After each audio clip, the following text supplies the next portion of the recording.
Imagine waking up each morning with a routine so familiar, you no longer question it.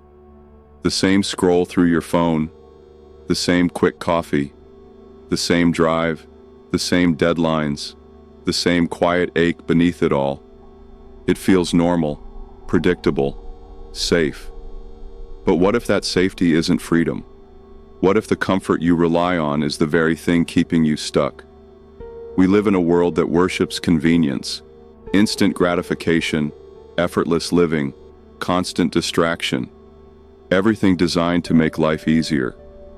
But easier doesn't mean fuller, and more comfortable doesn't mean more alive. The most dangerous prisons don't have walls. They have couches, habits, notifications. They look like freedom, but feel like sleep. Because over time, comfort becomes sedation. And sedation, when left unexamined, becomes surrender. Not a loud, dramatic surrender, but a quiet forgetting of what you once longed for. You stop reaching. You stop questioning. You call it contentment, but something in you knows. It's not. It's something smaller, something tighter, and maybe it's something you didn't choose at all. Comfort is subtle. That's what makes it so dangerous. It doesn't demand anything from you. It doesn't confront you. It just offers relief, a place to rest, a screen to stare into, a job that pays just enough, a relationship that's fine, a life that doesn't hurt, but doesn't really move you either. And because it's not painful, you convince yourself it must be right. But there's a difference between peace and numbness, between safety and stillness, between being content and being quietly caged. What you call normal might just be your nervous system adapting to a life that no longer challenges you. You stop chasing meaning because distraction is easier. You stopped asking questions because answers might require change. You stopped dreaming because it started to feel unrealistic. And slowly, your edges dulled. Not out of laziness, but out of overexposure to a system that rewards sameness and punishes curiosity. We don't drift into purpose. We drift into passivity. And we mistake the absence of crisis for the presence of freedom. But what if your life isn't calm? It's just quiet. What if it's not peaceful? It's paused. And what if deep down you already know that? The brain is wired for survival, not fulfillment. It craves familiarity, even when that familiarity is unsatisfying. Because what's known feels safe, predictable, less likely to harm us. And so, comfort becomes a shortcut for security, a quiet deal the mind makes to avoid the chaos of change. But there's a hidden cost. When everything is easy, nothing feels meaningful. When nothing challenges you, nothing transforms you. And when you stop encountering friction, you stop growing. What you think of as peace might actually be your potential. Sedated. Modern life rewards this sedation. We're sold ease as the ultimate goal. Faster delivery, simpler choices, infinite entertainment, less discomfort. But all of it comes with a silent trade-off: depth. We stop sitting in silence because it feels uncomfortable.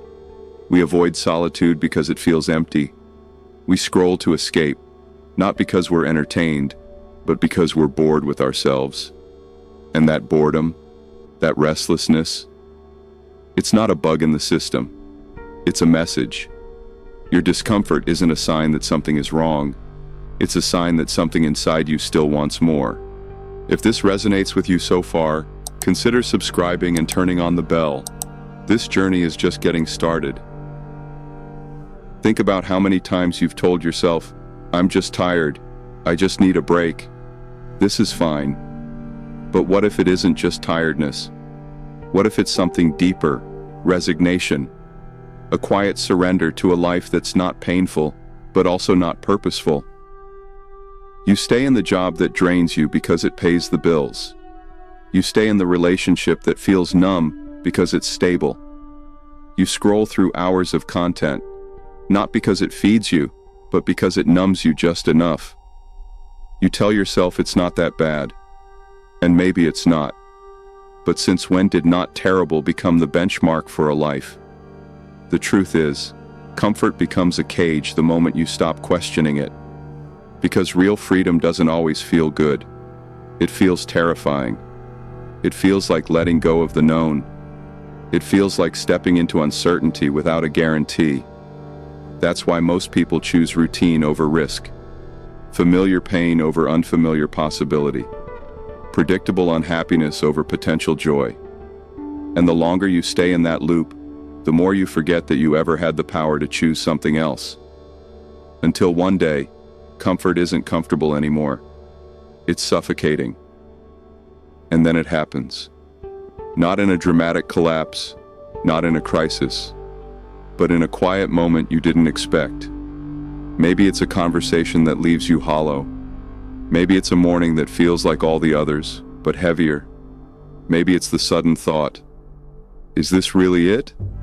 That's the beginning, the rupture, the soft fracture in the illusion of freedom. Because for the first time you realize you're not choosing this life. You're maintaining it, managing it, enduring it. And somewhere deep inside, a voice you haven't heard in years whispers, you were meant for more than this. Not more in the sense of achievement or status, but more in the sense of depth, vitality, presence. You remember what curiosity used to feel like. You remember the version of you who questioned everything, the one who wanted meaning, not just comfort, movement, not just stillness. And in that remembering, something shifts. You don't break the cycle all at once, but you stop spinning in it. You begin to ask questions again, not out of rebellion, but out of hunger.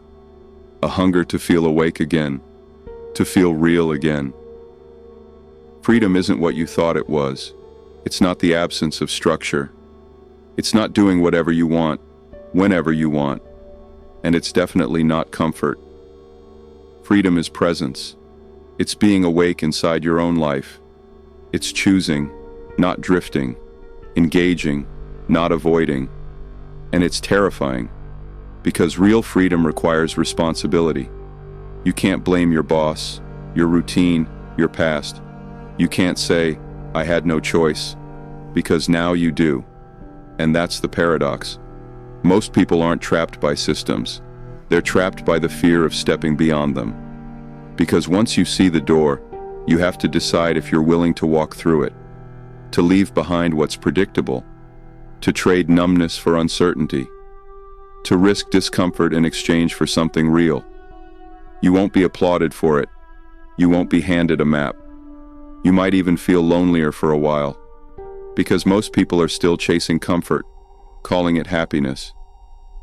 But if you can stay with that discomfort long enough, if you can breathe through the fear rather than avoid it, you'll find something rare. Not excitement, not instant relief, but clarity. And with it, the first real taste of freedom. You won't transform overnight. You won't wake up one morning fearless and fully alive. But you will begin. You'll notice the way silence feels different now, less like emptiness, more like space. You'll catch yourself before you fall back into autopilot. You'll pause instead of reacting, choose instead of escaping, and it won't always feel good. In fact, some days it will feel worse, because awareness burns at first. It shows you everything you've ignored, everything you avoided in the name of ease. But that burn, it's cleansing. It means you're alive again. You'll start asking better questions. Not, how do I make this easier? But what's worth the discomfort? You'll start seeking depth, not just convenience. You'll crave meaning over momentum, presence over performance. You'll stop numbing your discomfort with distraction. You'll stop calling your fear peace, and you'll begin to build a life that stretches you, not one that sedates you. This is the shift, not into chaos, but into conscious living. The life you want doesn't live inside your comfort zone. It waits just beyond it, quiet, patient, unfinished. And you won't get there by accident. You'll have to choose discomfort over ease, silence over noise, stillness over scrolling, truth over routine. You'll have to unlearn the idea that comfort equals happiness. You'll have to stop chasing safety and start chasing self. Not to prove anything, not to become someone, but to finally remember who you were before the world convinced you to settle. Most people stay in the loop forever, sleepwalking, performing, existing, but you're not most people. You felt it, that ache, that tension, that whisper that said, this can't be all there is. So maybe the real question isn't whether you're comfortable, it's whether you're truly free. And if not, what are you still holding on to that's holding you back?